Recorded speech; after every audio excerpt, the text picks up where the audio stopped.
I have a great uncle, and he once told me that white men have it the hardest in the country, and I'm not making this up, because they have to make all of the decisions. Watch what she do when the light shine. Drunk niggas tryna talk in the strip club. Show the silhouette look like a dollar sign.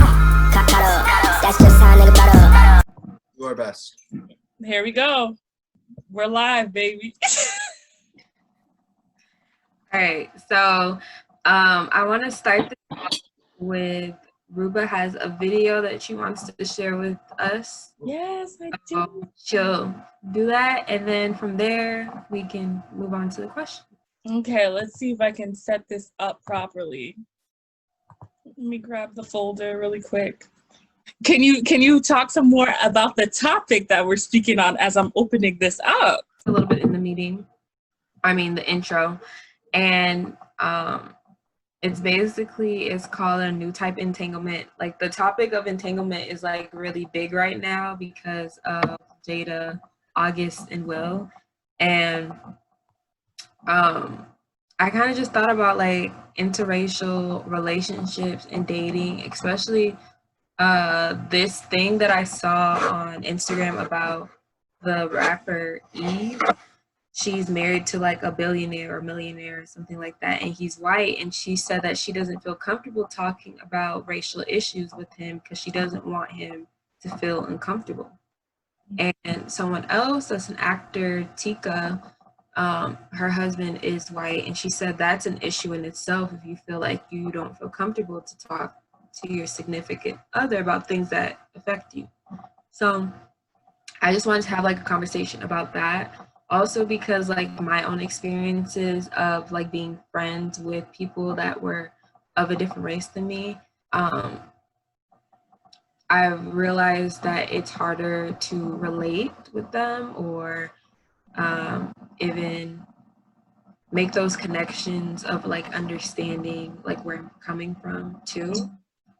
And there's even like cases where I've noticed like with other people that they do have like friends or a significant other of another background, they are excluded or not as comfortable in that environment.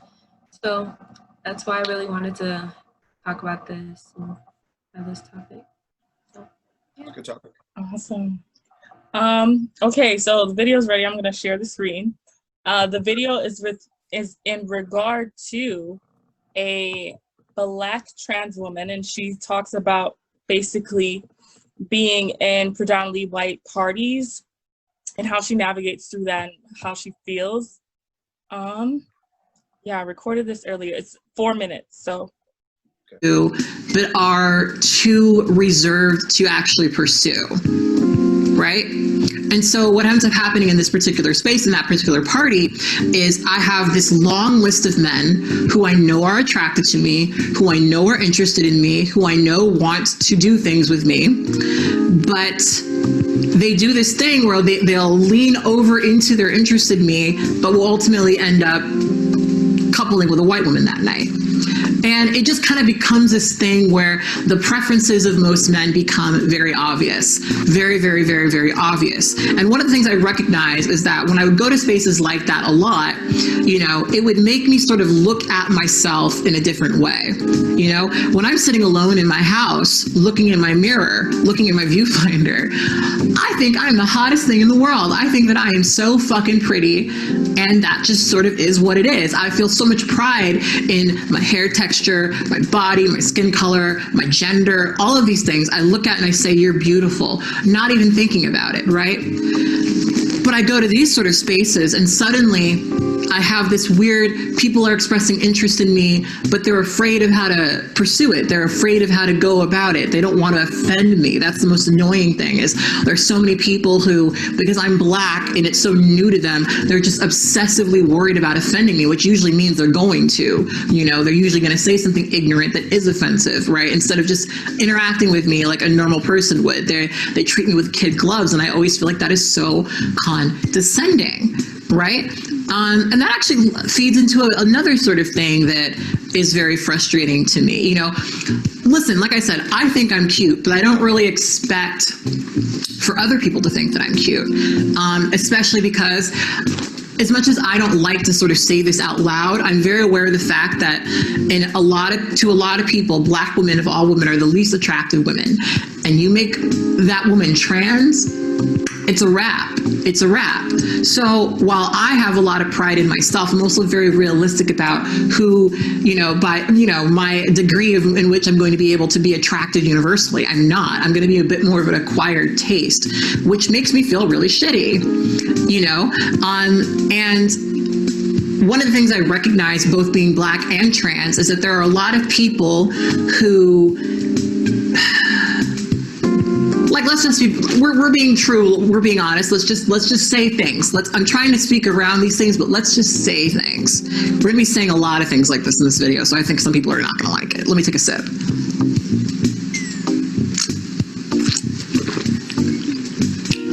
A lot of white people and a lot of cis people, right, walk around with this awareness of the insecurity of Black women and trans women. I'm both, right? They know that a lot of trans people are insecure. They know that a lot of Black people are insecure about their race and about their gender, like I said, and I'm both. And so what a lot of people will do is they will, compliment you maybe more than they actually believe, because they're trying to, in so many ways, they're trying to reassure you. They're trying to sort of be nice, right? They're trying to be nice. But at least for me, that sort of you go girl, sort of shit, which I never know are they pandering to me because I'm Black? Are they pandering to me because I'm trans? I don't really know. That sort of you go girl, sort of thing, I can't help but read it as a false compliment. I can't help but read it as a false compliment. And that's one of the things that gets to me at these particular parties that I'm talking about.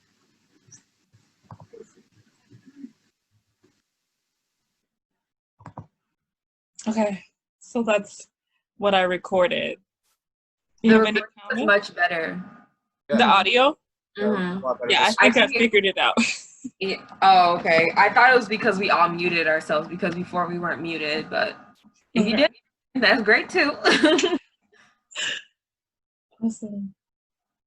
Did you have something you wanted to say, Tolu, or should I begin? Well, I had a comment, but Go ahead. So yeah, one thing I noticed, it's like touches on like something that we talked about last week. Mm-hmm. Where a lot of European American people have this this insecurity about saying something that'll offend somebody else of a different race, of a different skin color. And by doing that, by overthinking their situation, by getting too self-conscious about it, they stop, they don't act respectful. I don't know exactly what that phenomena is. I don't know if there's a word for it, but you just got to treat people with respect. Like, acknowledge that the person is a person, not somebody from out of this planet, or not something from out of this planet, but a person, and that you can treat a person who you don't know with respect. Yeah, and you can do it. So I just don't understand where the short-circuiting happens. Like, just treat somebody with respect, and they'll show you respect, and you'll be able to communicate with each other. And I don't know what the deal is. And she talked about it too. Yep, she spoke really, really well on it. I think there is a term for that cognitive discomfort that people experience when they're in like interracial dialogues, but I completely forgot the name of it. But to bring it back to Kat Black's video, she talked about something that I noticed in myself when I was younger, not so much now, but like even when I was on campus and people would be like, "Oh, Riva, you're so beautiful," I wouldn't really believe it because I didn't know if that was just them compensating. And I still have that belief in my head that I go through a lot of the time. I don't really believe in people's compliments that they say about my physical appearance because society is saying something completely different about me. And at the same time, I have to deal with the fact I might think I look good in a day. And then when somebody compliments me, I'm like, are you just complimenting me because I'm Black and because you realize that I look different in this establishment that we work in or in this campus environment? What exactly is it? So I guess that's the insecurity she's trying to get at. Like, I constantly question a lot of times people's motives. And then that ends up really having me question myself, which I wish it wasn't like that. But it definitely happens. Mm-hmm. And I will fully admit I've probably done that before. I think more so with LGBT people, I've noticed it more. But I guess I hadn't thought about that until she said it. But I'm thinking back now, and I think I've probably definitely done that before. I'll take that into consideration going forward now, because I had no idea that was like a thing. So. I want to have like a little bit of just like free dialogue before I get into my questions. I want to like comment on like what you said, Ruba. I feel like probably back 2017, 2016, this is just my personal opinion, but I feel like people that are South Sudanese or of a darker melanin tone that is similar to yours or even darker, I feel like that group has been more fetishized by society just because it became more mainstream, and it's like you're seeing a lot more models who are of thicker skin tones. You're seeing a lot more just everyday women that are these darker skin tones celebrated and like reposted, or often working with photographers, and their pictures will go viral. But it's not, I think in a lot of cases, there's people that look at these people's pictures or see these people in these modeling industries or even just like pictures. They're not really viewed for like their beauty. It's more like an obsession of the fact that they're this much melanin, and it's like they're very like of a darker skin tone. It's like, wow, this is different. We haven't seen this before. And I don't know if y'all I watch a lot of YouTube, but there's this YouTube couple. They're no longer together, but they're kind of like why I started watching YouTube. I kind of got hooked into it and didn't just watch YouTube for like, how do you bake a cake type thing. It was more like I'm actually watching people's videos.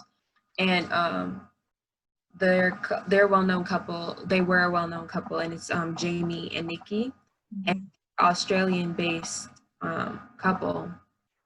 And Nikki, that's not her actual name. She actually went into why she goes by Nikki. She has a South Sudanese name, but she said when she moved to Australia, the girl was I have a story like this that's very similar, but some white girl in her class said, well, I can't say your name. I'm going to call you Nikki.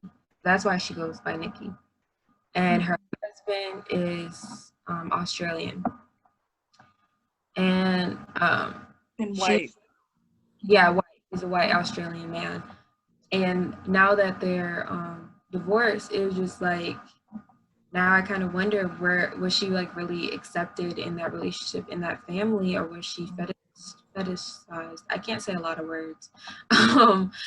Was she fetishized because of her darker skin tone? And her sister, she's a major model now, like especially since like South Sudanese women are becoming to be the forefront of like the modeling industry. Her sister is Ducky, and like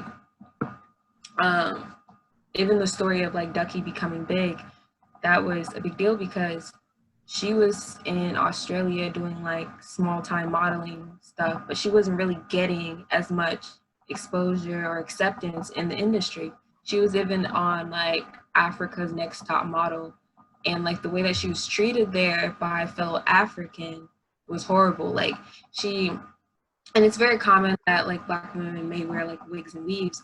She was wearing a wig, and the lady like told her to take off the wig in front of everybody on national TV, and it was like the disrespect And I guess what I'm trying to pull the point together is like a lot of time when you see a dark-skinned woman, it's not in the most pleasant light or respectful light. But now that a lot more dark-skinned women are starting to get attention, I think that it kind of makes me uneasy in a way, because it's like when they see these models and then they see like an actual someone that is Black in person, do they look at this woman like she's a model or like an object, or do they view her as an actual human being? Yes. That was like one of the things that Nikki had said. Like, she used to be a model. She was a model for a long time, and then she stopped because she was no longer happy with it. Like, so that, I'm just saying that because like, I guess, I mean, I can't say I understand fully where you were coming from, but I understand in a way of, it's really hard to tell when someone's compliments are genuine, or Yeah. in a way of, you view me like a doll. And it kind of goes back to on Friday, there wasn't a lot of people there, so we just rescheduled it today. But we were talking about like a show called, I think it's 90 Day Fiance, but like it's the reverse of it. Other way, yeah. There's a couple that she's American and he's from like the Middle East. I can't remember where exactly, but they said it in the show. Jordan. He's from Jordan. And just the way that he treated the Black woman that was supposed to be his wife, he kept on referring to her as a baby. And, you know, like, it wasn't like in a way like, oh, baby, get me this, you know, baby this. But it wasn't like in a way of endearment. It's like he literally viewed her as a baby, like a child. And it wasn't in a respectful way at all. Mm-hmm.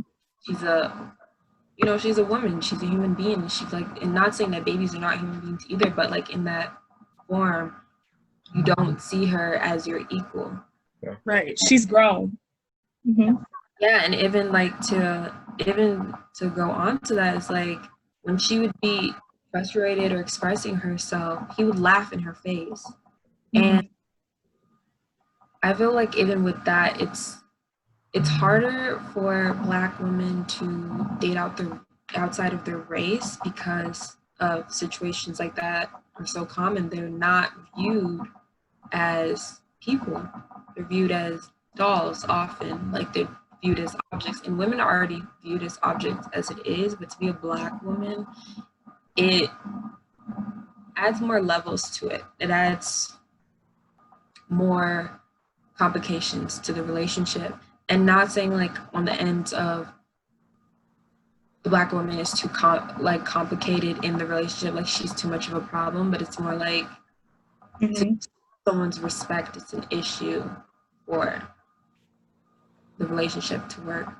And I don't know exactly why Jamie and Nikki like broke up, but I know she like just said, the only thing that she really said was like she just wanted to be happy, and that was it. Like she didn't really go into details. Some people speculate that there was cheating or something going on, but I think it really did have to do with the fact that like she didn't feel like she was getting the respect that she felt that she deserved. So yeah, I just wanted to say that. But if y'all do have any comments, y'all can go ahead before I get into the questions.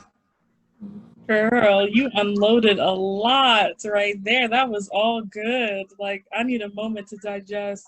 That was really good. You talked about a lot that I wanted, like, as I was hearing you speak on it, I wanted to say some stuff, but I couldn't interrupt. But I'm sure you're going to touch on some things as you're providing the questions. But I did want to point out that, like, definitely what you're saying about the South Sudanese community, I definitely agree and validate. A lot of the times, I don't know if people are just saying that I'm beautiful because they're just trying to further fetishize and exoticize my skin color, or if they actually think that I am. And this goes into the interracial dating aspect, but I've dated white men who have definitely, I feel like, treated me in ways where I felt like an object rather than as a human being. I don't really want to get in depth with it because it's still something that I'm still trying to get over, but just definitely not asking for my permission when it came to like touching my hair or thinking that it was okay to say certain jokes. Like, just because I'm with you doesn't mean that I'm not Black. And that's all I had to say. But you can, if anybody else needs to say something. Yeah, Yeah. I thought it was good what you, how you describe the challenges that Black women face, like that the challenges that are compounded upon them because of their skin tone. That's difficult enough as it is being treated with respect and acknowledged as a person because they're a woman, and not being viewed as an object. And then furthermore, not being fetishized by people who see them as very different and exotic, and further neglecting their humanity, their human dignity. And so, yeah, there's a lot of challenge there that needs to be overcome. Right. I wanted to add on to that. Sorry, Mariah. I wanted to add on to that.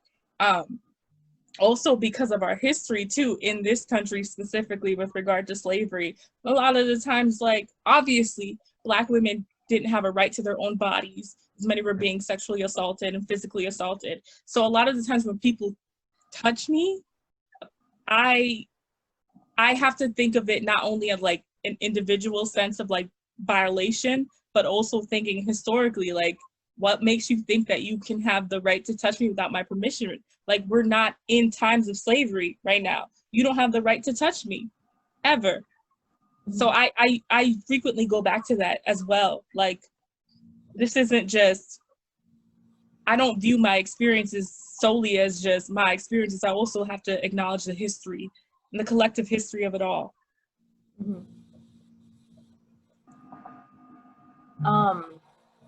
We don't have, as far as I know, Asian representation in the chat just at the moment, East Asian representation in the chat just at this particular moment. But I was reminded this morning because I saw a book review pop across my YouTube recommendations for Eleanor and Park.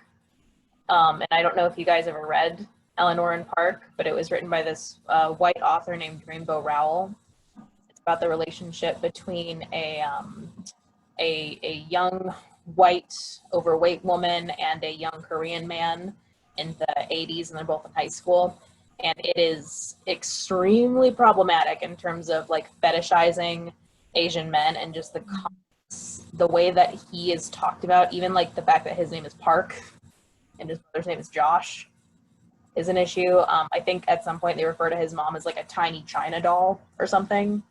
But it's this whole book about an interracial relationship by a white woman with very little consideration, I guess, done for what a respectful relationship would look like, I guess.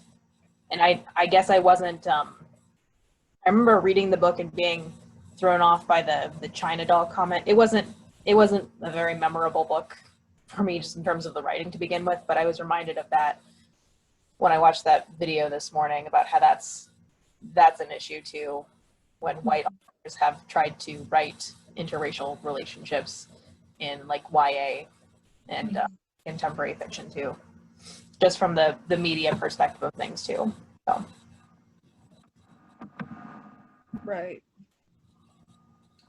Thank you, Okay. all of y'all, for your input into that. I just wanted to start off with the first question. Can we say hello to Bria really quick? Yeah. Hi, Bria. How you doing? Hold it. Hi. Sorry I'm so late. I am at my grandparents' house and we were talking and then I forgot and I'm like, wait a minute, I had a Zoom meeting tonight. So I don't know how long I can stay on, but I'm good for a little bit here. It's all good. Cool. Okay. How's everyone doing? Ooh, good. That's good. Yay. Okay. Tolu, So proceed. Yeah, what are we talking about? Okay, so we're talking about interracial dating as well as relationships. Relationships meaning like friendships or Right. associations, anything within that. I didn't want to limit it to just dating because some people have not dated before, me being one of them. But also, just like I didn't want it to be limited to that because I think before you have a dating relationship, you have a friendship too before that. So just like dissecting into that too. Cool. And Ruba shared a nice video of a Black woman that is also trans, and she was talking about like her experiences, like, well, that specific experience was going to like a party, and she was the only Black woman there, or like the minority within like Right. the party. And she said that there's been many instances where men will approach her or like give off the body language that they are attracted to her or interested in her, but end up going home with a woman that looks like them. Mm-hmm. So in most cases, like a white woman. Yeah, right. So, yeah. Wow. Did you want to say something? Oh no, I was just like taking that in and going, wow, and thinking about it. So I wanted to just start off with the first question. Has there been like any instances where y'all have been at any place with friends or you were just invited to somewhere and you felt uncomfortable or kind of out of place because there wasn't many people that looked like you or shared the same interests as you? Yes. There's been times where it was mostly like like the words I say, but like the basic white people, you know, that, I don't know, like sorority girls, and they're just, I don't know. Like there's been a lot of times I've gone to parties with that, and then I'll try to talk to them about things.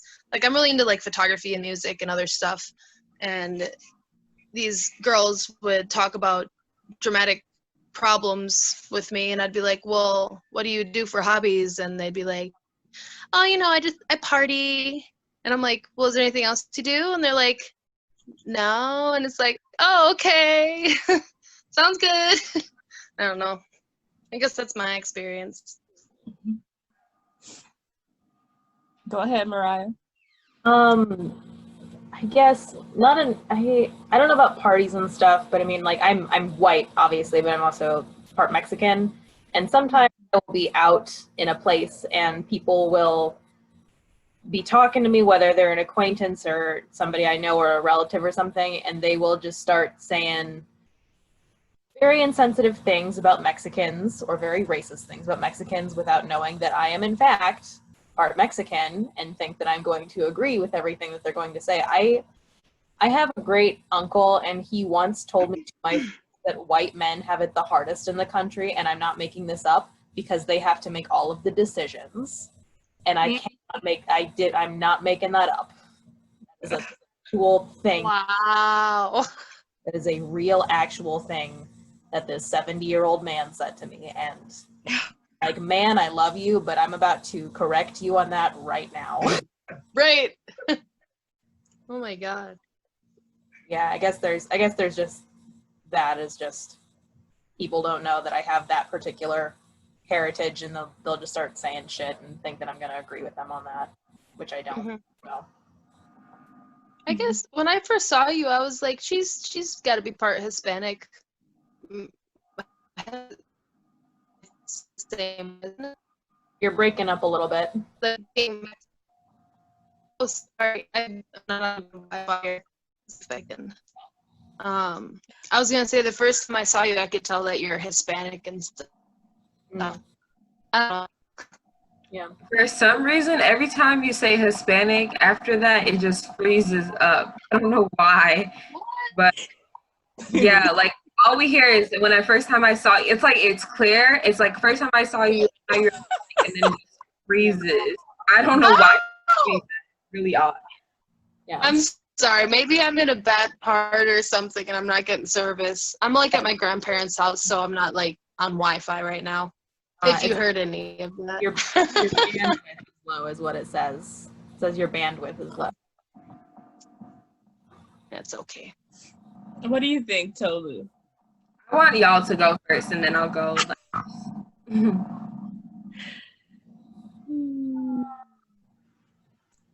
you repeat? Yeah, what was the question again? Just like, So the question is, has there been any instances where you've been at a party or in public or any space where you were the only person that looked like yourself, or you were the only person that had certain interests that other people in the room or people that you spoke to in the room relate to, or you didn't feel like you could relate to them, or anytime you felt uncomfortable? Mhm. I mean, all the time. This happens very frequently out here in Rochester and Winona. Like, it's normal for me to be like one of the few, if any, Black people in the room. I guess it makes me uncomfortable when people sort of see that, and then they try to put me on the spot for certain things, or they put me in situations in which if I were to react in a way that I want to react, I'm gonna look like the angry Black woman. And if I am passive or something, who's to say that they're not gonna continue that behavior toward me? So I just get put in like iffy situations like that. But I mean, I'm used to being one of the few Black people in the room.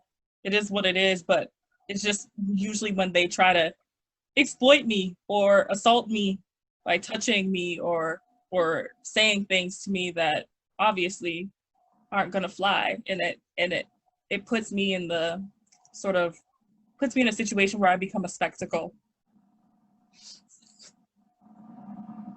I can't say, in my experience, like I can't remember many concrete memories of when I felt like I could really describe well that I didn't fit in, but I remember a couple of times, like with people from my high school, predominantly European American Catholic high school, and we're just trying to relate to people and realizing I come from a very different upbringing. I did not have that summer home to go vacation to. I did not go on these exotic trips for vacation. I do not have I don't know HBO on demand and can watch all of these leisurely activities that everybody else is talking about. So right off the bat, like our common experiences or entertainment experiences are like very different. It's hard to relate to people. It was hard to relate to people on that, but in college it's easier to talk about other things, or hopefully it is. But just that difference in cultural background can make it difficult to relate to people.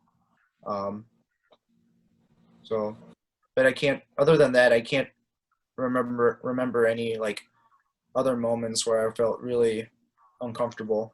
Like, so that's been my experience.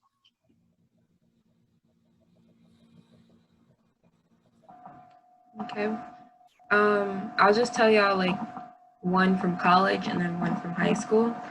I was kind of sprinkled this one from college a little bit, but just I don't know if there's a repeat, but last year, 2 years ago, I went to like the international Chinese New Year celebration, and I was just like sitting there with like some people I knew, and this guy had like sat down, and he was like, "Oh, I haven't seen you before. Are you an international student?"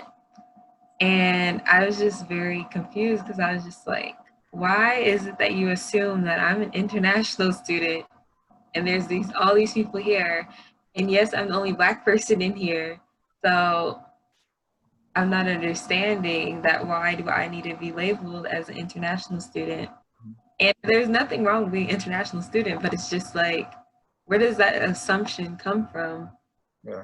That I'm just not understanding. I think that was just like one instant like where I kind of just felt uncomfortable. And I usually don't, because like I go to like every event on campus because I'm getting the most out of my money. My mom's paying for it, so I'm going to everything. I'm getting the most. And then this thing in high school, I mean, I've always been in these type of situations because the thing about me, I like to talk to everyone. Like, I've never limited myself to just like people that look like me. It's not a limit, excuse me. I mean, I never just like, Restrict yourself. yeah, I've like never just been around people that just look like me. I always like to be around everyone. And I remember when I moved to the suburbs, I became friends with this girl. She was also new that year too. And she's Hawaiian and she's white. And she was telling, like, she would tell me about like how her parents grew up in like a small town and her mom was the only person of color in the town. And I think that really took a big toll on her, which I kind of thought it was odd, but she would say like kind of like things I found to be very strange, like how her sister looks so much more whiter than her, and because she took on more of her mom's skin tone. So I could never tell like what her ethnicity was until she told me. And for her graduation, she had invited people from school, but I think I was like the only person that showed up. So it was literally me and then just like all white people and her mom that was Hawaiian. And I just walked in there and it was in the woods. It was like her. So I got to her graduation party. It was just me, being the only black person, and then everyone else that was there, that was her family. And I don't really know who this lady was, but she walked up to me and she was like, "Oh, so like, what do you plan on doing after college? I mean, after high school?" And I was like, "Oh, I plan on going to college. I'm going to St. Mary's." And like, she kind of had like a brief pause moment where she was kind of like, I think she was like shocked at the fact that I was going to college. And I don't know, the thing about me, I love when people assume little things, like even if it's the worst, because then I went down to Texas last year and I was telling this lady like about my mom's friend about like this experience, and I was like, I love when people do this because then I can just shit on them. I can just shit on them because it's like you have the perception of when you see, and I wasn't like dressed like in anything that you could perceive I was from anywhere, but it was just the fact that I was like the only black person, and she probably just assumed that like, oh, well, high school, that's it for me, and I'll probably just go and get a job at a grocery store or something. So when she heard college, she was just like, oh, wow. And it's just like, I often get that. And especially like the fact, I don't know, when I tell people I'm Nigerian too, it's just like, they kind of give off, it sounds crazy, but they give off like the vibe of like, oh, your English is so well. And you could tell it in their face that like, oh, like you're Nigerian. And they were trying to piece it all together of the fact that I'm Nigerian, but they don't hear an accent. So I'm sorry if I'm all over the place, but I'm just trying to pull together the fact that like there's just been multiple instances where like I have been like the only person in the room that looked like myself. And in most cases, I really don't feel uncomfortable, but it was just those two instances where I was assumed of being an international student. And it's just like, maybe if I came in with like a group of like black people, then maybe I wouldn't be assumed as being like international student. But I guess because I'm the only one here. And I think it also has to do with the fact that like a lot of people don't really visit the International Center. So they would assume, I guess they assume the fact that like, since I'm here willingly, then I must be part of the community of being a national student. And then just like going to my friend's graduation party and her aunt just really surprised at the fact that I was going to college. And like my next question that I have is, I didn't want to like jump over to relationships, but this this question just kind of at me.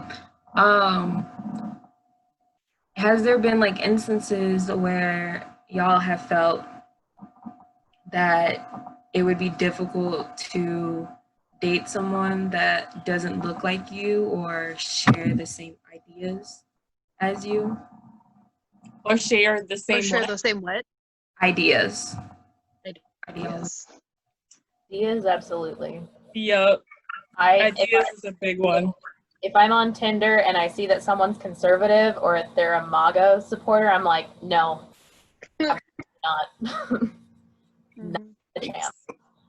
I couldn't date someone. I couldn't date someone who doesn't have respect for all people and doesn't think that the labels that we have, like feminist or intersectionality, aren't important, because and we have those words for a reason. And I couldn't be with someone who doesn't respect that. Right. Yeah. I agree 100%. And y'all know I'm dating.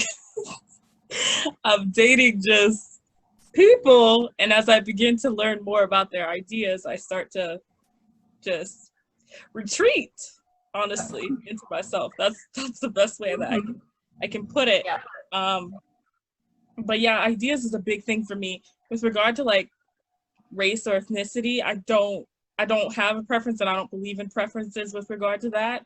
But definitely ideas. If you can't respect me, if you can't respect other cultures, other ideas, or just be open to a certain degree, I don't know if we'll mesh well. I don't know. All right. Well, I don't have much experience in the dating world because I recently left the program to be a Catholic priest. So Yeah. what I've learned about myself through a couple months of seeing people is that values are important to me. And to be honest, I'm a little bit more on the conservative end, that there are principles that I hold that are very important to me.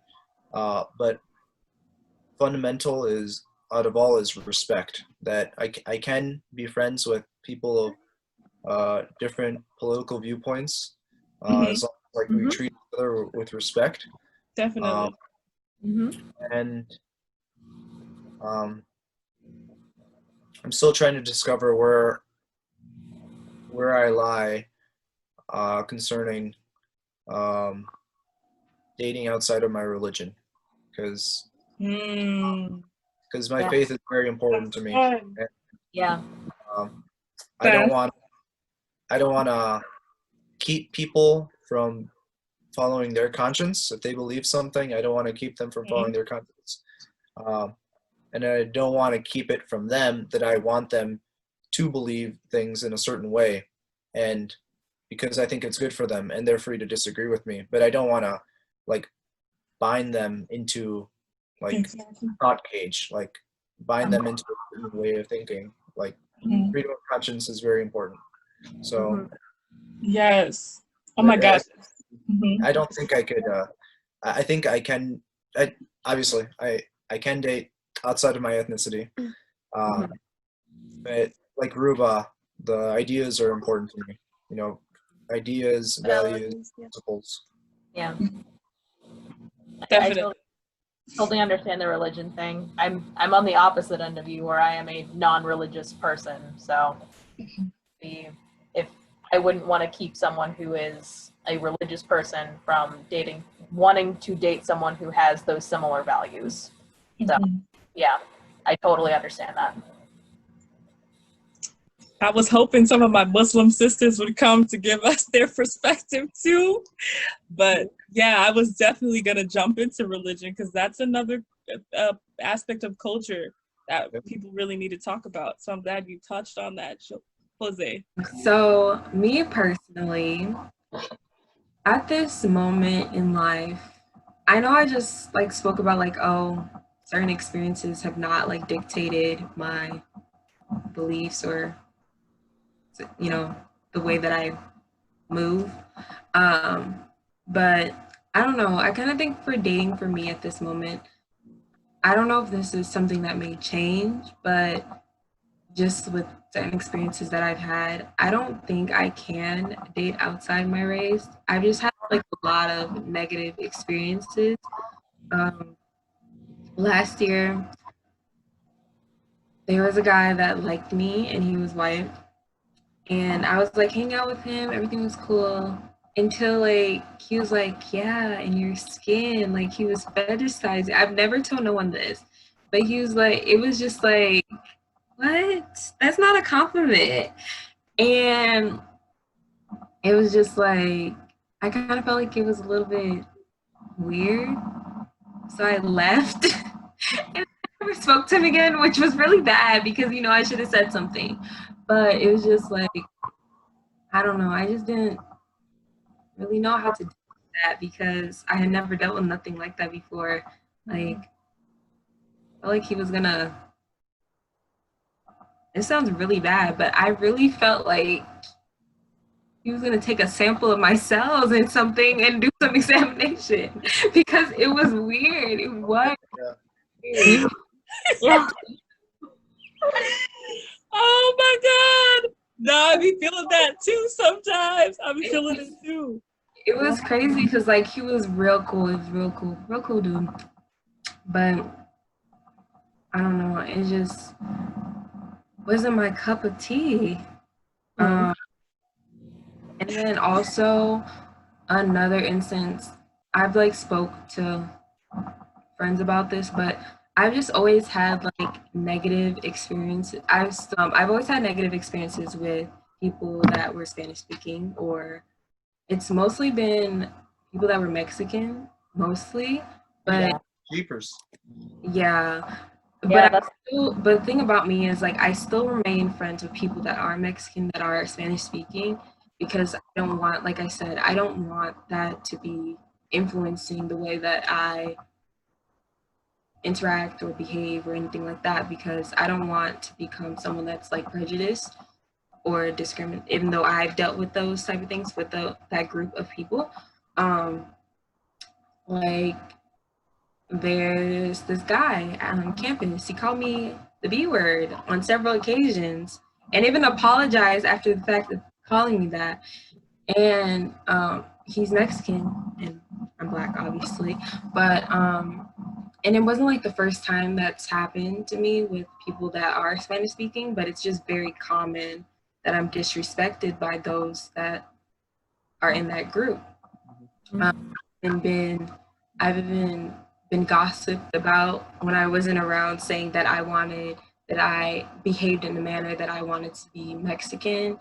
And I just thought it was really crazy because I just was, the way that I thought I was behaving in a way of being respectful to your culture. I wasn't mocking it in any way. I wasn't wearing any traditional clothing or anything like that. It was just, I really enjoy like your culture. I like your music. I like your food. It doesn't mean I'm out here prowling around trying to find someone that's in your cultural group, but just stuff like that. Especially junior year, it's taught me a lot that I feel more comfortable around people that are from the same background as me. And I'm not necessarily saying like Black people, but I'm saying specifically African people. Like I became really close with someone that is African that was on campus, and we just became really close. And I felt we could relate more in the sense of like I could relate more with this person when it came to like a lot of more cultural stuff. And it was like I felt like it was the first time that I really felt comfortable when it comes down to like having a friend.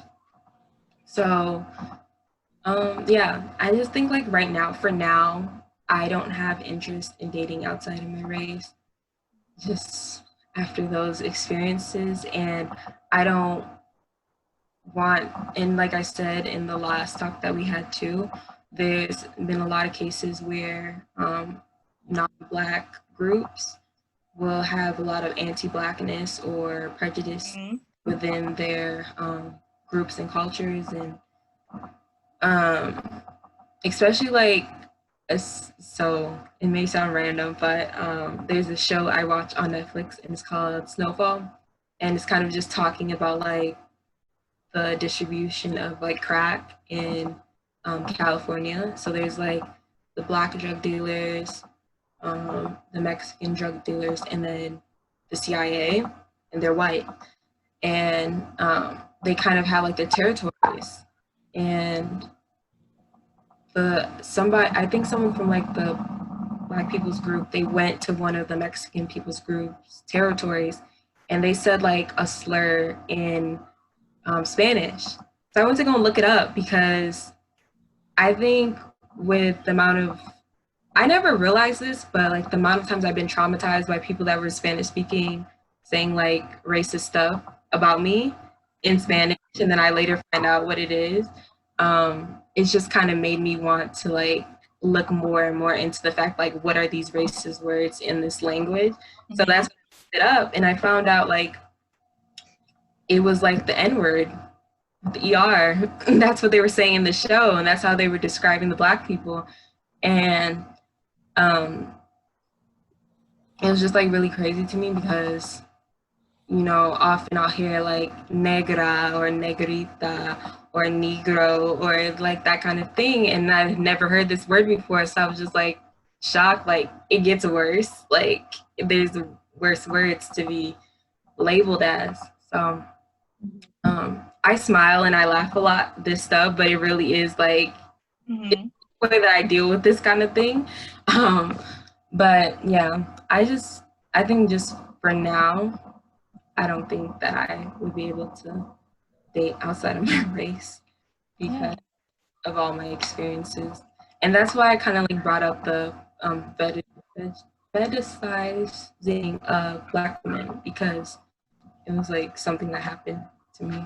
So I just want to say that's a really important and valid point that you made about colorism and racism in culture, because that's a huge thing. I grew up with a friend of mine who is, her mom's Mexican and her dad's Jamaican, and she's definitely had to put up with a lot from that. And there's definitely a lot of literature and a lot of people who've spoke out about that.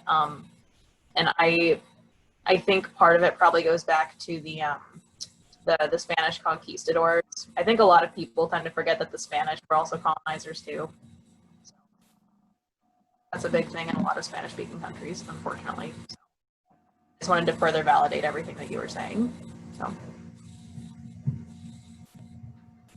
And I originally, everything I say is going to sound really random, but it always has a point to it. I originally like wanted to be like a anthropology major because I love like history, I love culture, I love all of that.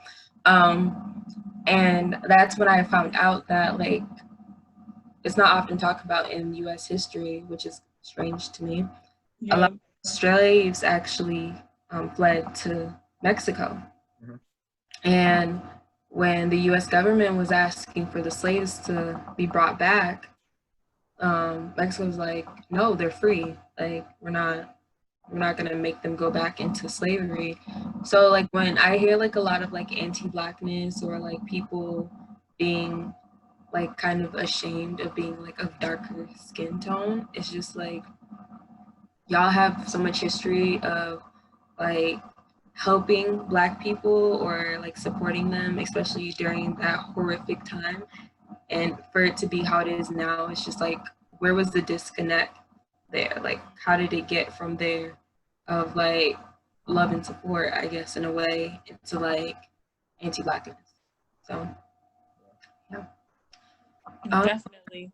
I just wanted to validate too, like you wanting to find comfort in your own group. That's a common thing. Obviously, when we deal with discrimination and racism, it makes sense that we're going to find comfort in like-minded people and people who share our culture. So definitely.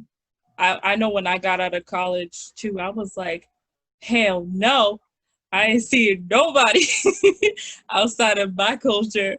And I mean, over time as I've healed, things have changed, but definitely I understand the the mindset. It's definitely self-preservation. Have there been instances where your family or friends have influenced you dating someone or not dating a certain group of people, or being friends with a certain group of people?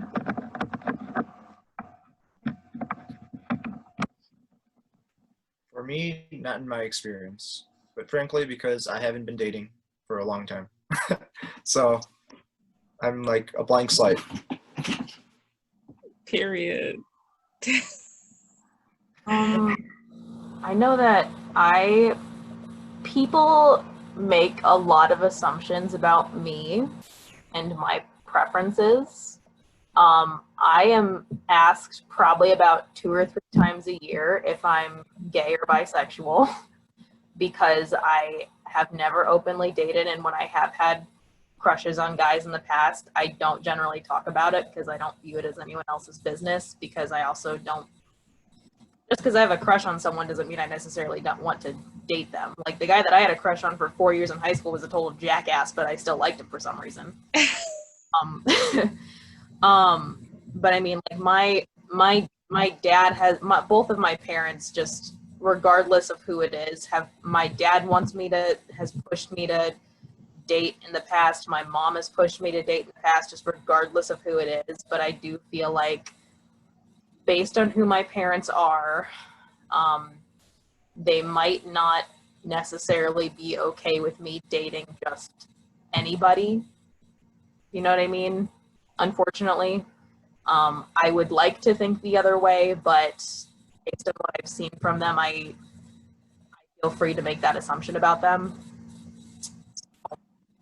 But mainly it's just been people making assumptions about me. That's about all I have on that. So my own dad actually asked me once, he was like, "Are you a lesbian?" And I was like, "Why would you ask me that?" And I was like, "I was just making a joke." And I was like, "No, you weren't.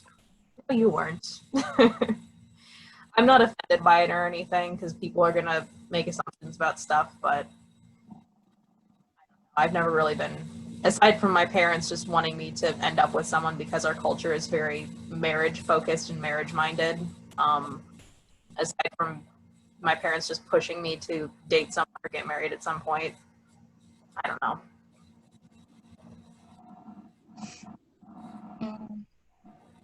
I know for me, when it comes to dating,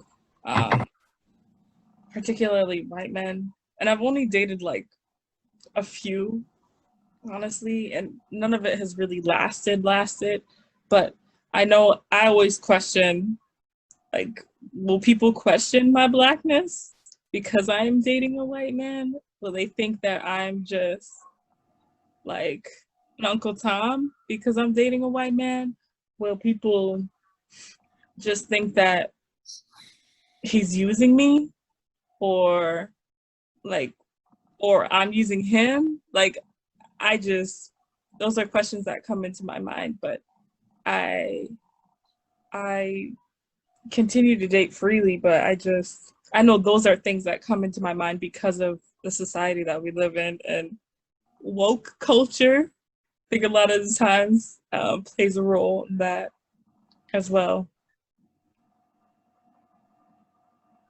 And just to like go back to what you said at the beginning, where you said that there's been instances where you've been with your significant other and they think it's okay to say stuff because they're with you.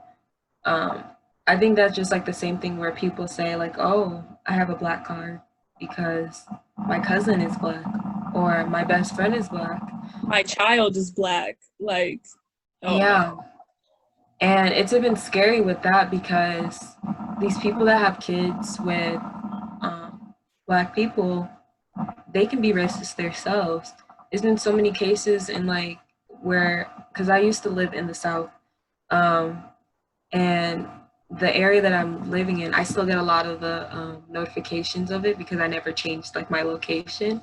But there's been so many instances where it's like they're exposing someone that has a black child of referring to black people as monkeys and this well, if a monkey acts like this is what they're going to get, especially when the whole George Floyd stuff was going on. They to blame the Black people. And it's like, you have a Black son, and this is the type of things that are coming out of your mouth. And it's very concerning, because what if you hurt this child? And even worse than that is like, what if you implant these ideas into this child's head, and then they'll be having this self-hatred, or even isolate themselves away from people that look like them. And there was like this thing that I saw, that this lady hung her toddler because the dad, who is Black, has a Black child, fully Black child. And just seeing stuff like that, it's really scary, because you don't know who you're having a child with. They could show you a persona of who they are, but when it comes to it, they could be calling you any offensive thing in the book. That's another thing too, when you said that about like someone feeling more comfortable of saying certain things because they're with you. It's kind of like a trophy, a human being, and I need to respect them and the things that they go through. They're like, this is real life, like this is real. But yeah, I think that's just like something that's like kind of scary, when people have that type of mindset of being too comfortable to the point that they think that they can do whatever they please. And even if it's offensive, oh, we can just laugh it off. It's funny, right? But it's not. Like, this is real life offensive, and you need to check yourself. So that's just like what I thought. Yeah, that just made me think of, sorry. No, go ahead. That just made me think of like the hassle of interracial dating. A lot of times when it comes to, I can only speak as a Black woman, but when it comes to being a Black woman dating outside of your race, like, you have to make sure that that person is not only respectful to you, but to your community as well. Like, I have to constantly vet and ask questions. I don't have time to waste. Let's go. Like, I want to know what you think. I want to know how you feel about Black Lives Matter. I want to know if you've donated. I want to know all these things, because if you're not going to respect my community, then at some point in time, you're not going to respect me. And if you don't respect me, there's going to be a point in time where you don't respect my community. So I'm very heavily connected. I think those things are like this. So yeah, I don't know, that just came into my head when you were speaking about them saying disrespectful things, commenting on what I said earlier. But for me,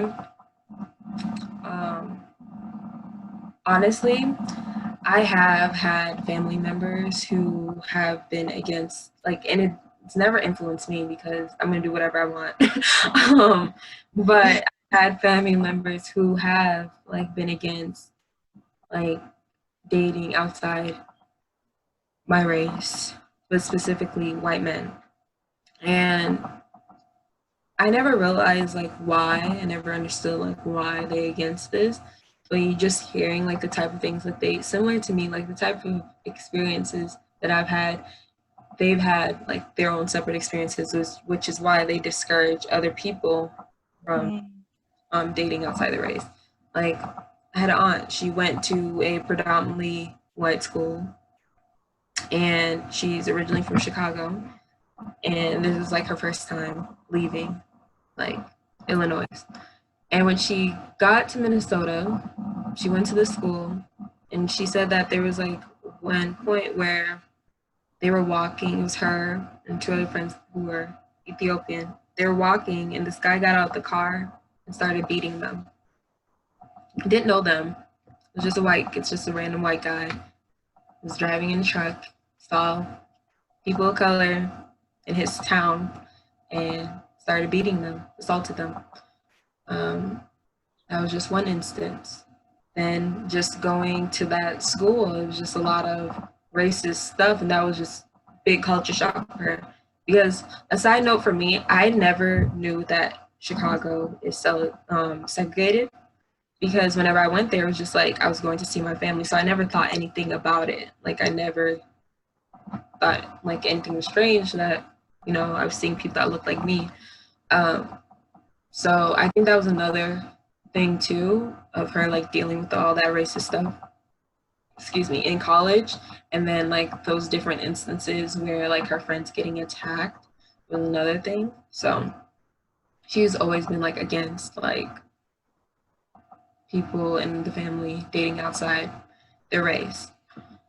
And then just recently, and I really want to know more information about this, but my grandma, she was telling my mom like, oh, tell your nephews, just like please for me, like don't bring a white girl to Nigeria. And my grandma was born around the time where the British were still there. But like I said, like during our last conversation, my mom doesn't like, growing up in Nigeria, they didn't really talk about that. Like they didn't really talk about the British coming to Nigeria and basically taking over the country. So I feel like she has a better perspective of like what went on. So that might be why she has that mindset of like being against dating a white person. So I think those are like just like the instances where like there's been times where I've heard people try to discourage interracial dating. I've never had like a discouragement of like being friends with people outside of my race, but it's just always been like the dating thing. So and has there been any times where y'all have felt like you needed to change, like I guess code switching, like in certain environments with people, or did you feel like you needed to behave or carry yourself in a certain manner that would make these people feel comfortable, or you wouldn't be alienated because you're speaking about certain topics? Anything like that? I know for me, I speak how I want to speak when I want to speak.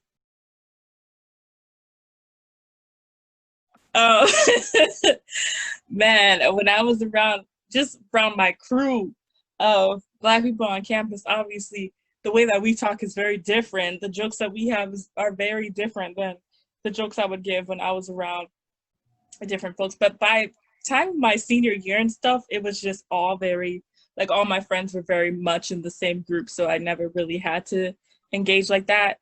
I think the only time where I became like hesitant to talk about certain issues was I remember I had to sit with, I didn't have to, I chose to sit with some seminarians. I was like, you know, I like to sit with y'all. Everything was good. But I remember one time I started talking about how a term was used in my class, social psychology class, and it's a racist term.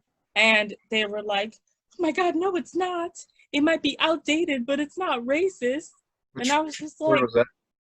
Huh? Which word was it? Which term?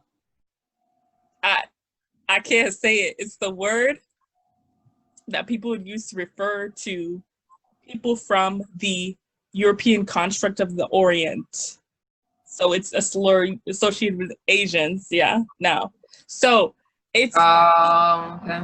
yeah. So literally, we were talking about that, and I went and I talked to my history teacher because I was like, "Am I crazy? Like, am I saying something wrong?" And he was like, "No." And it gets to the point where, like, literally, I literally even wrote a post about it, and there's a reason why I'm not friends with some person till this day, because they didn't like the way that I handled it. But the only way that I could express myself, the only way that I could get like people to understand me is if I shared my story in that way. Because all my other friends were like, we don't know what the fuck that term is. Like, what the hell?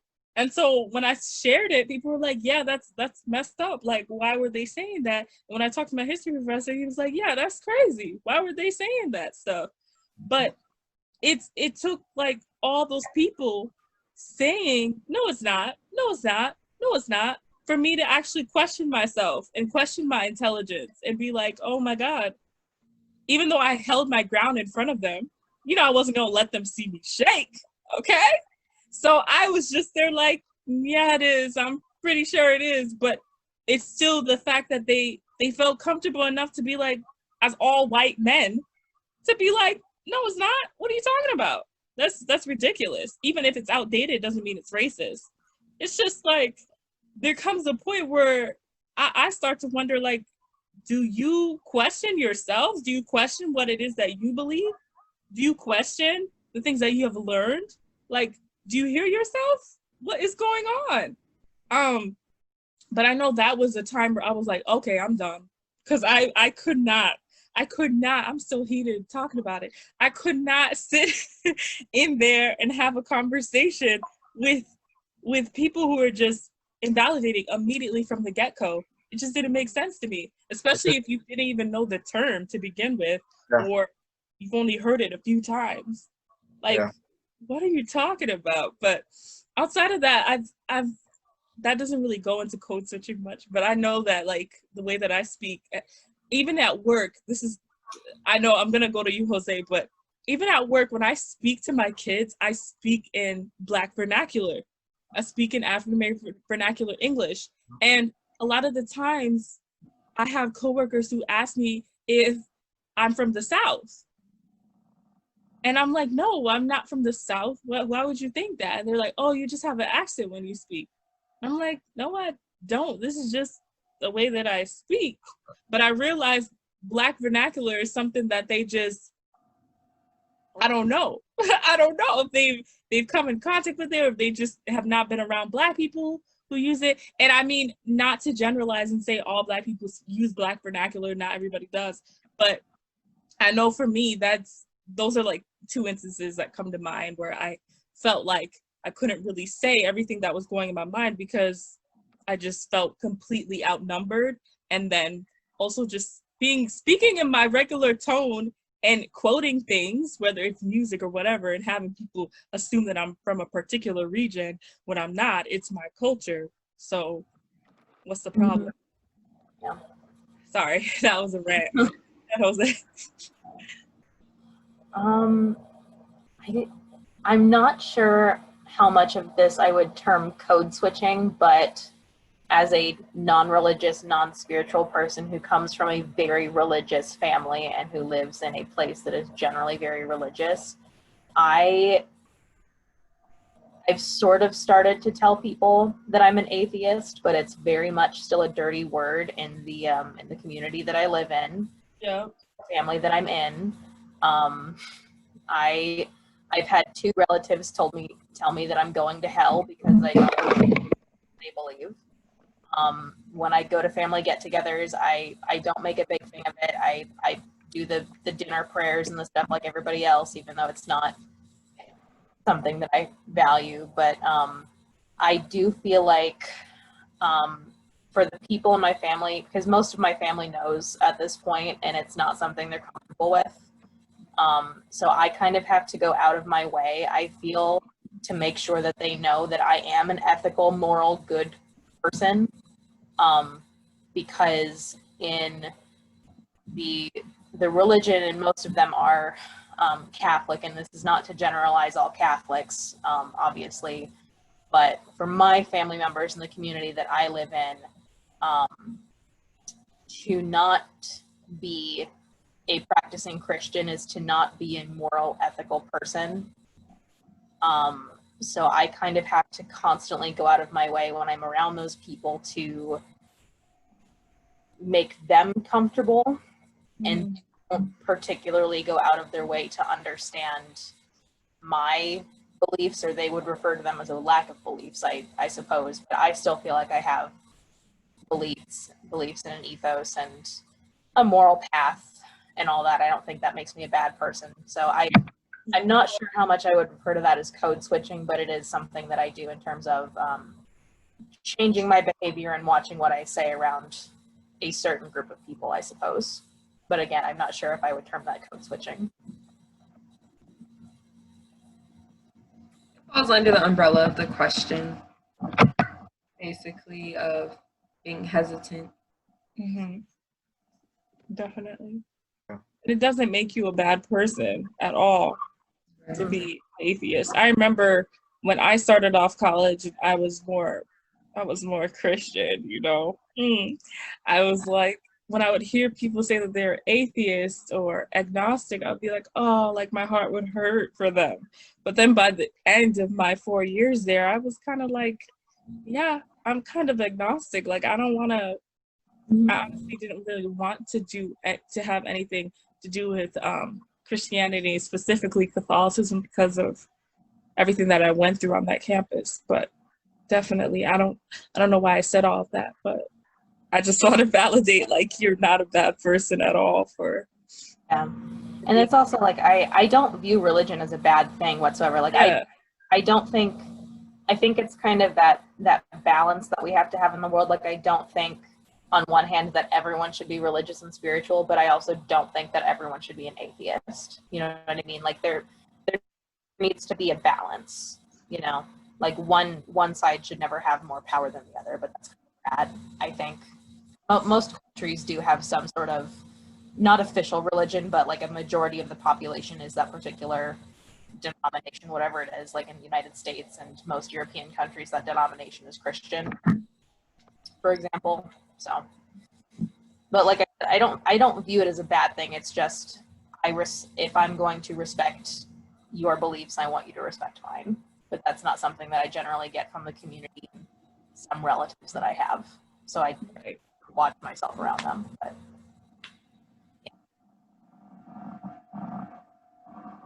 Jose, were you gonna say something earlier?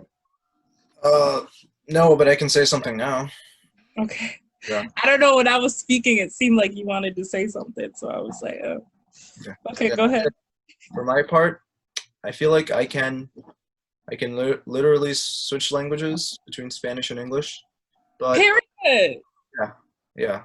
And sometimes I will speak slang, like not slang, but I'll do a combination. You know, like I'll put in other words, Spanish words for English words, and vice versa. English. Spanglish, yeah. I'm not as bad as my dad or my brothers, but Stop, your little brother, stop. oh, they don't stop. I do that sometimes too. The Spanglish thing, I do that too.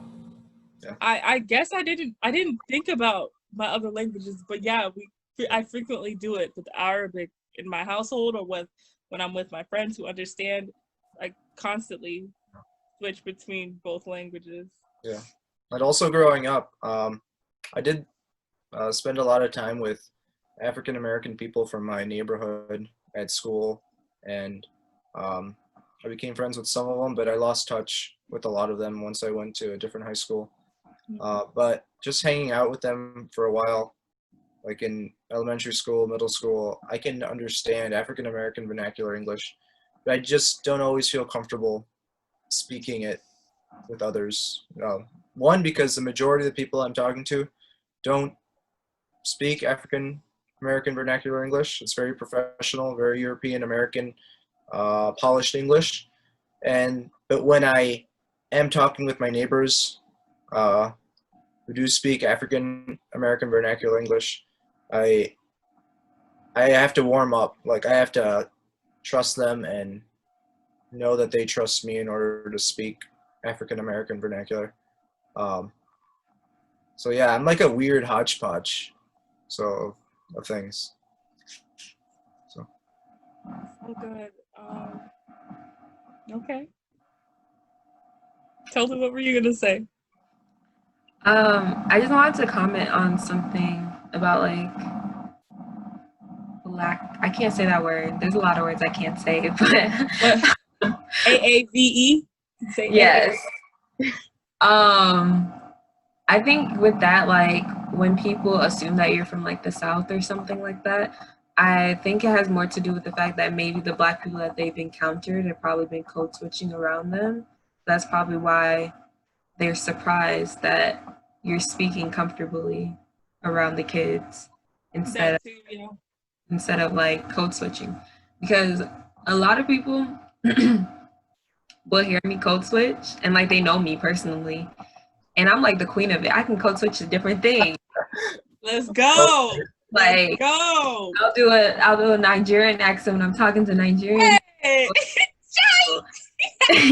And then like when I'm around white people, I just put on my voice. Or like when I'm around my friends, you'll hear me talking my regular accent. But like it's funny because my friend's boyfriend was like, "How do you do that?"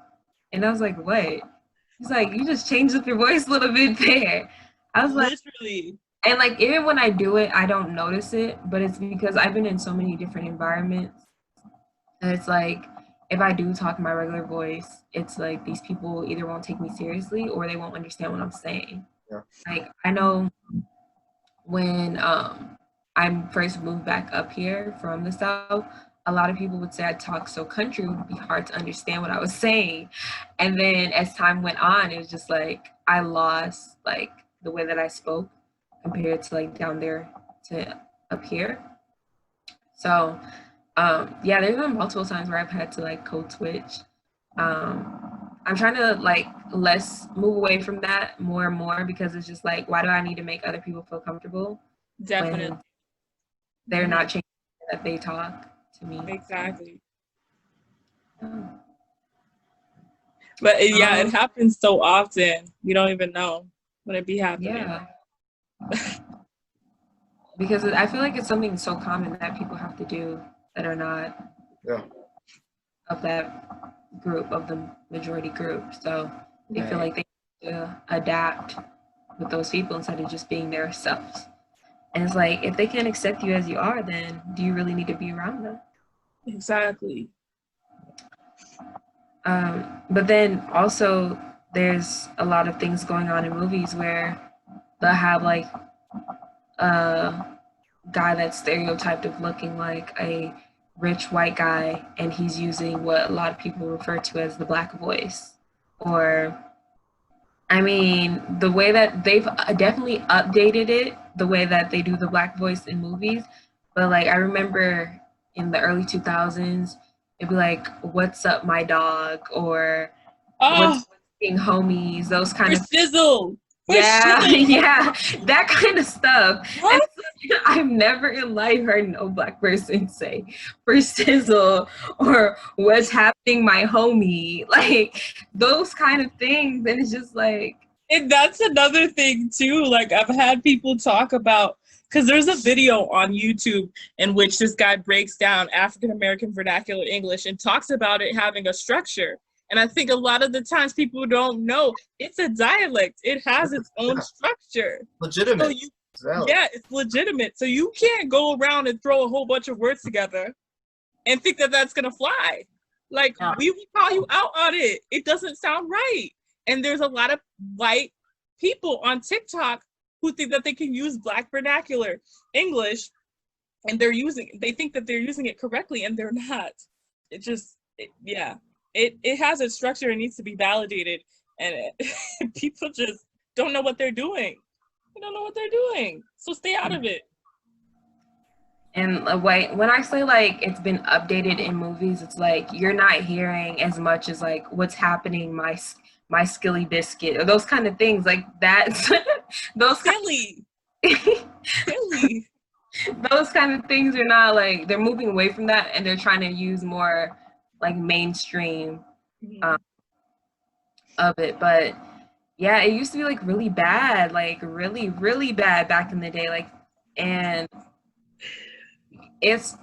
they've now written it into like scripts now where they're like, oh, they'll be like the black person calling out the non-black person, "Are you using like a black voice with me?" And the person, me, like you'll see like movies that will now call out like different actors, and it's like written into the script. But yeah, I just always found that to be very strange. Like, just be yourself. Oh my gosh, for real. Be yourself, because yeah, it just starts to get uncomfortable. Yes.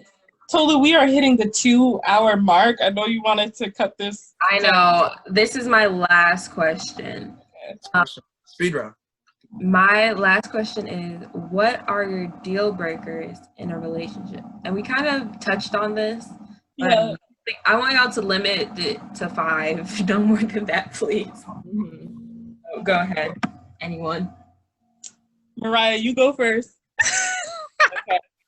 Not that I have experience dating, but I'm kind of flipping through the Tinder and the other apps and stuff right now. Politics is a big deal breaker for me. I respect other people's right to have opinions and stuff, but I don't think that I could be with someone who doesn't share values and ideals, and I think that they would, a lot of other people would think the same. Respect for women of all colors and sexualities and that sort of thing. Like if I were to be on a date with somebody and they were very disrespectful to, like, if we had like a waitress who was a Black woman, and they were really disrespectful to her, done, out, not anymore. Yeah. I can't really think of any more. I guess that's just basic, probably agreement on probably similar political beliefs or religious beliefs or lack of religious beliefs on my part, and then respect for women, and respect for all people goes, but specifically respect for women. Right. And respect for the LGBT community is a big thing too. Right. Isn't an ally, so. But for real. Go ahead, Mariah. Go ahead. I can't think of any more. Those are probably my main ones. Oh, respects. If I want to pay for the dinner, I'm gonna pay for the dinner. That's my opinion. Is like, if I hold open a door for you, go through the door. Don't insist on holding it open for me. Don't tell me to, like, I had a guy do that. I was like holding open the door and he was like, no, let me get it. I'm like, I have 2 arms and I'm holding open the door, just go through. Or like, if in my opinion, if I ask you out on a date and it's not something that we mutually decided to do, or you didn't do the asking, I specifically asked you, it's because I want to treat you to a nice thing and I want to pay for it. And I feel like there are guys that don't think that women should be paying for the dates. And like, I can respect that opinion, but if you can't respect that I have money and I want to treat you to something nice, we might not get along. Okay. All right, I went off a little bit on the end there. No, that makes sense. Like, I literally, this last date I went on, no, I went out to eat with this guy and I literally grabbed the check and he was literally trying to play tug of war with me in the check. Like, just let me pay for the money. Like, it's not that serious. Just give me the fucking check. Okay. They gotta respect me.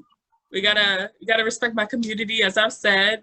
We gotta fight. We gotta have some activism there. We gotta fight for equality, I don't know what else. Don't exoticize me. Don't exoticize women. Care for Black lives. Do what you can for Black lives. Do what you can for people of all different backgrounds, people of color, indigenous folk, and definitely support the LGBTQIA plus community. But yeah, definitely like similar values with regard to like equality, and just be like on a search for inner peace too. Like, I want somebody who has a certain level of peace with them, somebody who I feel calm next to, somebody who doesn't get me on edge. I want somebody whose energy I want to feed off of too. Like, we can feed off of each other. How about that? So yeah, I just want like good vibes. Like, we don't have to always agree on everything, and I don't necessarily view that as a benefit if I have somebody who has the same beliefs as me all the time. Like, I like having people with different backgrounds, who have different belief systems than me, and just learning from each other.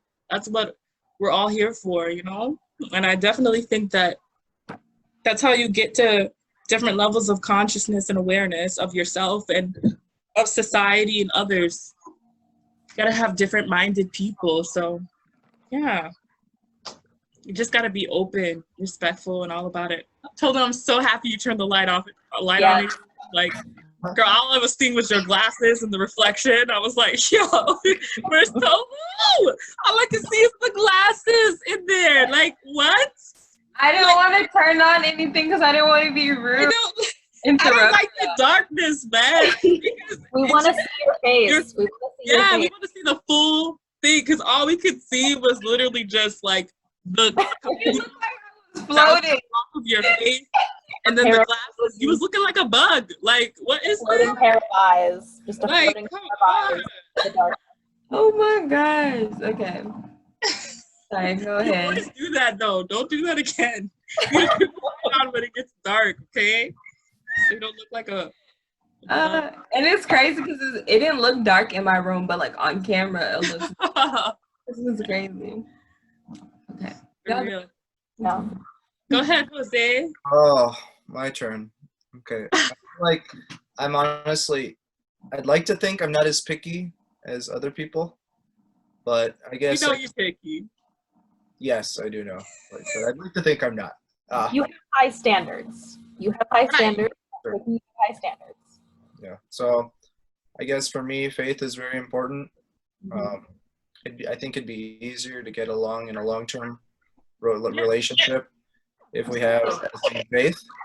It doesn't mean that we can't disagree on things about the faith, but Right. that having the same faith would help me a lot. Then I guess equality is important to me too. I know that I think women have greater things at stake in this than men do because men have had the privilege and benefits for the majority, for pretty much all of human history.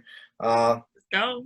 So Yeah. to know that my significant other has an ally in me is that it's important for me to know that they are treated as an equal.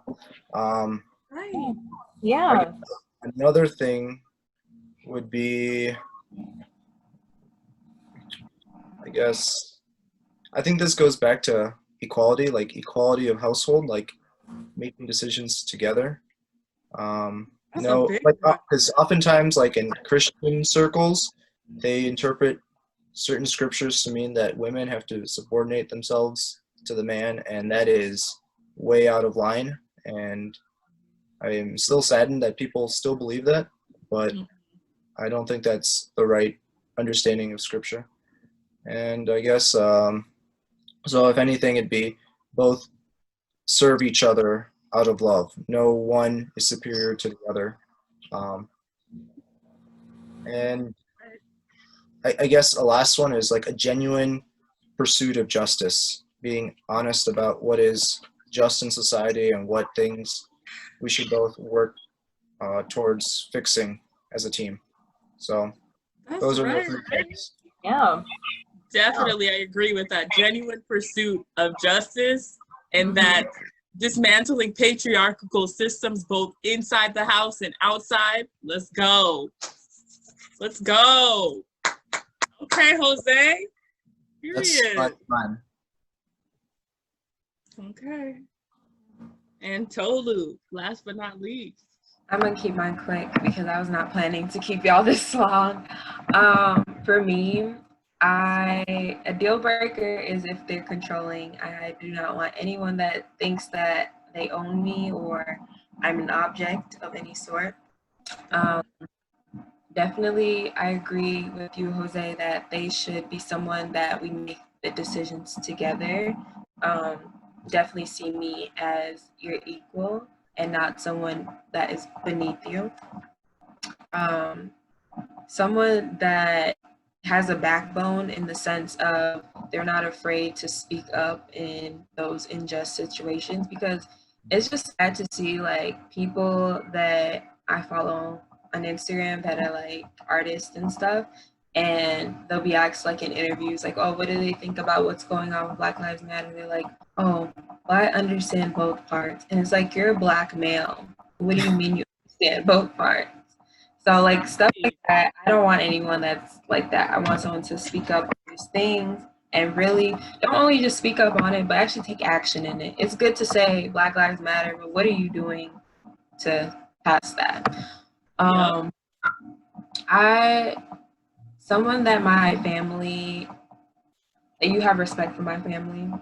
That's very big for me because I'm very big on family. I'm very big on family. And then also someone that also has respect for my culture. Don't act like everything in my culture needs to be like an alien experiment and it's like, what is this? What is that? What is that? Yeah. So I don't want anyone like that. And then someone that just feels like home, like just home in the sense of like they're, like Ruba said, you know, they're your peace, but they're also like someone that you feel like they're your best friend too. Like you can talk to them about whatever. And yeah, so. Oh, that was so beautiful. I like that. Definitely, family is big too. Yes. Alright, well, that is the end of my conversation. I appreciate all of y'all for showing out and showing up. And to all of y'all watching, remember, stay safe and keep hair flipping on the haters. Bye.